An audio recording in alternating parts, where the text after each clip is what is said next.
Back to our studio, and what we're talking about now, the matters arising from this. Before you proceed, on behalf of His Excellency, the Governor of Ogun State, our heart goes out to the victims of this train disaster that just happened, and to Governor Sanwo-Olu, from your brother Governor, Prince Dapo Abiodun, please accept our condolences. To all the families of those who have lost their lives, indeed, we also say, please accept our condolences. Indeed. You know, these commiserations are very much in order. So, as you're saying, going back, we were looking at the fact that, well, if you want to call it a battle, we're talking about the battle and a war, and losing the battle and winning the war, yeah. You know. And what is needful now is for people to really go back to the beginning, I imagine, on the part of those who feel that they were shocked by this. And it remains to be seen if this can be effectively done.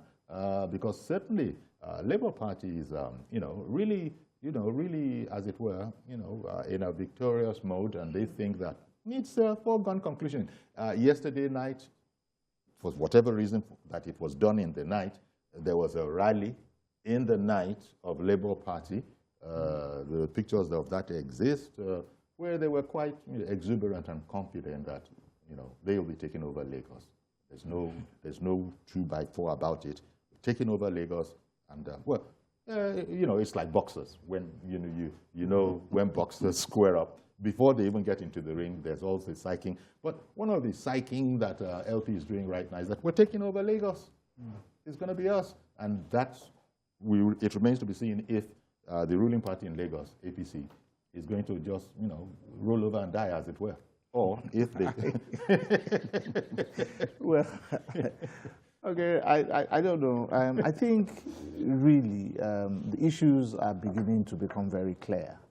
I was mentioning the fact earlier that we do have a sellable candidate. We have a history of performance. The disconnect has been clearly pointed out.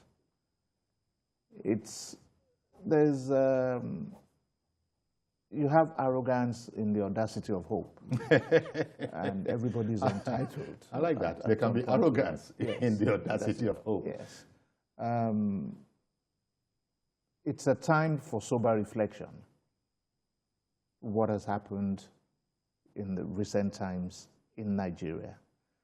And I'm happy that the president-elect made mention of that fact when he said clearly, the youth of Nigeria, I hear you. All right.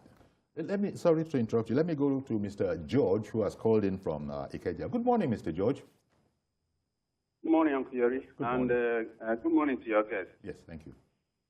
Uncle Yori, I want to sympathize with the victims of that train incident.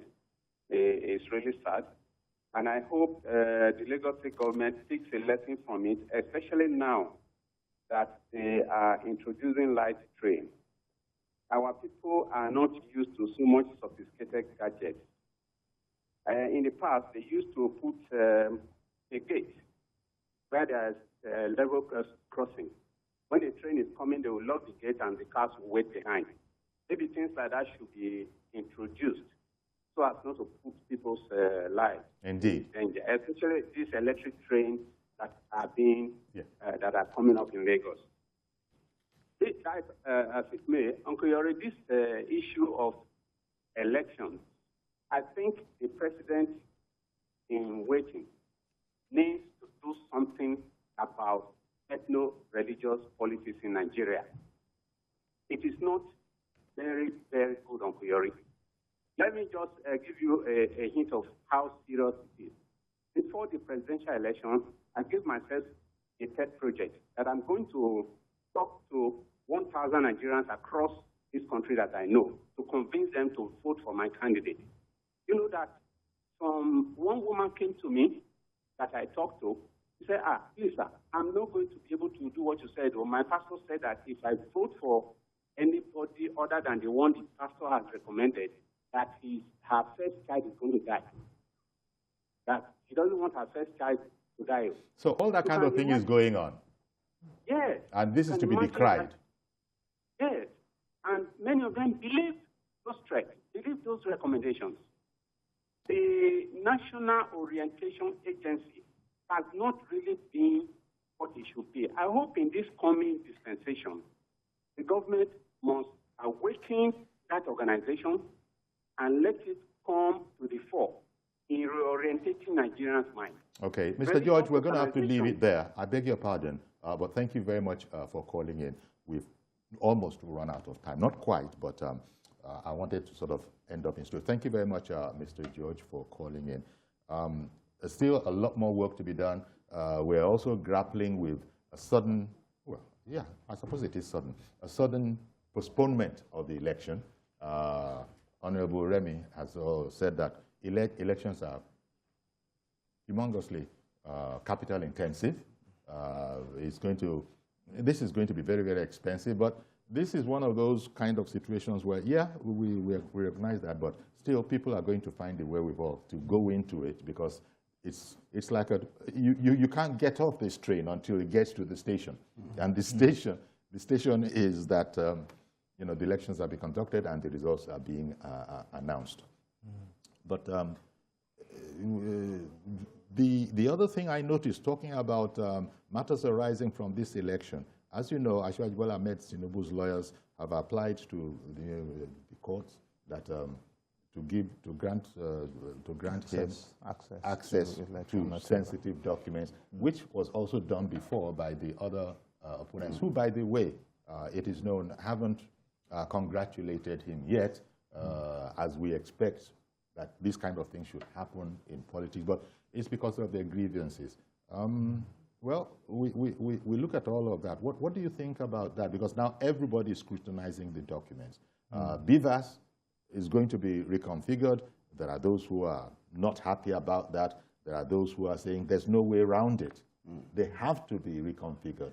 What do you think? All sorts of people are commenting on our matter in Nigeria. They have observed that this is the election since the return of democracy that has had the smallest number of voters. That is the person who has won with the smallest number of votes ever since we started. Speaking to that, I think INEC needs to devise a means to clean up the voters' register. What is the modality for getting dead people off that register? What is the modality for getting ghost people off that register? Because it's the build-up of the same register that has been since 1999 to date that we are consolidating on.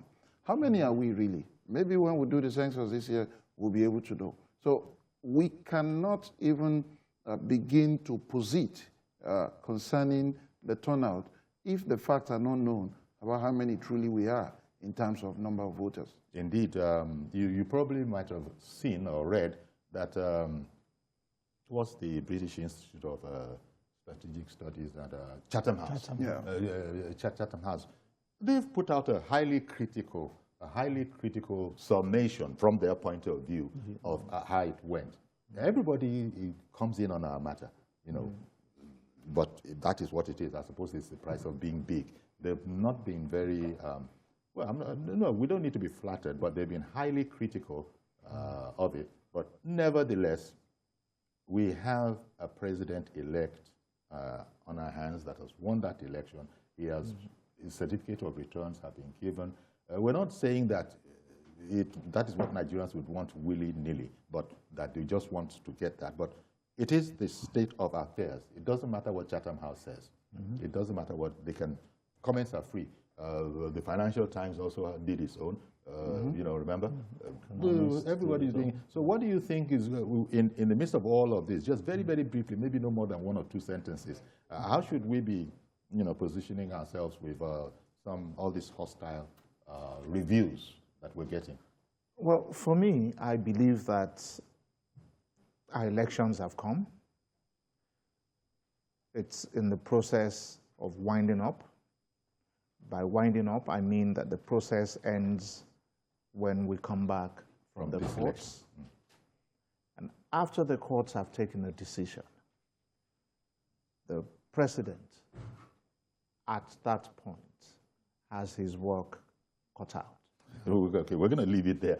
Your thoughts on this whole matter about getting hostile reviews, negative reviews? I will wish that INEC on its own reduces the tendency for them to be perceived as a biased umpire. There's nothing wrong in having separate beavers machines for the 2 cycles of election, so that you don't need to reconfigure one, especially when issues like this exactly come up. And for us as a state, even though we haven't paid, we will say vote APC in the next election. We are positioned to have victory, be part of that victory party. Okay. And as you said, INEC wants to get itself out of the situation where they're able to observe that INEC, you know, according to them, the harsh critics, didn't even obey its own rules, you know, and they're talking here about the instantaneous uploading, transparency, and all of that. There might be reasons. We'll talk about those at a subsequent program, but I want to thank you. I think we need a little yes, bit. I want to thank you very much, Honorable Remy Hassan, pleasure. for coming all the way to Lagos, but then, you know, between us and Ogun here. Why not for the traffic? It's a smooth ride. Exactly. And thank you very much, Honorable Adeyinka Ajayi, as well, for coming on the program. That's our program today. Please join us tomorrow for a fresh edition. I am Yori Folani. Bye-bye for now.